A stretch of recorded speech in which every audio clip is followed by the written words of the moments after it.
Hi friends, నేను miss వచ్చాను.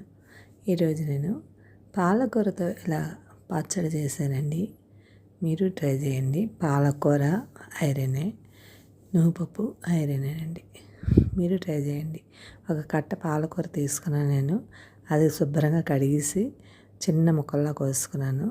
ఒక పెనంలో నువ్వుపప్పు 2 స్పూన్లు నువ్వుపప్పు, మీకు టేస్ట్కి తగ్గ ఎండుమిర్చి, నేను 8 కాయలు వేసుకున్నాను ఒక కట్టకి. అందులో కొద్దిగా జీలకర్ర వేసుకొని కొద్దిగా నూనె వేసుకొని అందులో చిన్న కొబ్బరి ముక్క, అందులోనే 5-6 వెల్లుల్లి రెబ్బలు వేసుకొని గ్రైండ్ చల్లారి పెట్టుకోవాలి, పక్కన పెట్టుకోవాలి. ఇది అందులోనే మనం పాలకూర కోసిన ముక్కలు కూడా వేసుకొని ఒక్కసారి మగ్గనివ్వాలి.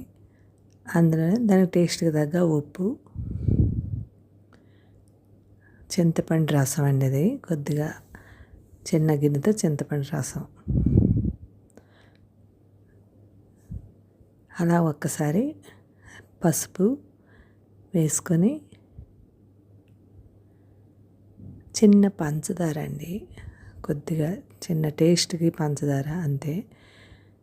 ఒక స్పూన్ పంచదార వేసుకొని ఒకసారి మగ్గనిచ్చేసి పక్కన పెట్టుకోండి, చల్లారించుకోవాలి. ఈ చల్లారింది మిరపకాయలు అయ్యి మనం మిక్సీ చేసుకోవాలి. ఒకసారి మిక్సీ చేసాక అప్పుడు ఈ ఆకుకూర కూడా అందులో వేసి మిక్సీ పట్టివ్వాలండి. ఈ రసం దాంట్లో అంటే ఆకుకూరలో నీళ్లు పక్కకు తీసి ఆ నీళ్లు వేసాను కొద్దిగా, ఎందుకంటే ఆకుకూర నీళ్ళతో వేసామనుకోండి మళ్ళీ కొద్దిగా నీళ్ళతో కొద్దిగా తీసి పక్కన వేసాను. ఇందులోనే ఒక చిన్న ఉల్లిపాయ ముక్కల్లా కోసుకొని అందులోనే ఒక తిప్పి ఇవ్వాలండి, అంతే, ఇంకెక్కువ వద్దు. ఒక తిప్పేసి కళాయిలో నూనె వేసుకొని ఈ ఆడిన ముద్ద అందులో వేసుకోవాలండి. పాలకూర ముద్ద ఇలా వేసుకొని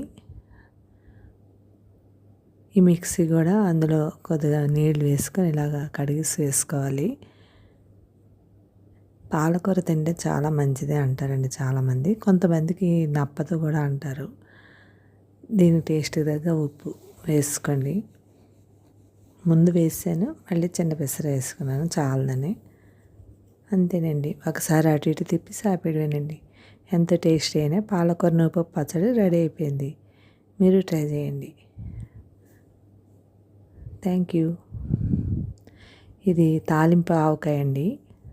తాలింపు ఆవకాయ పాలకూర పచ్చడి నెయ్యి వేసుకుని తింటే చాలా బాగుంటుందండి. మీరు ట్రై చేయండి. Thank you. సబ్స్క్రైబ్ చేయండి, లైక్ కొట్టండి, కామెంట్ పెట్టండి. బాయ్.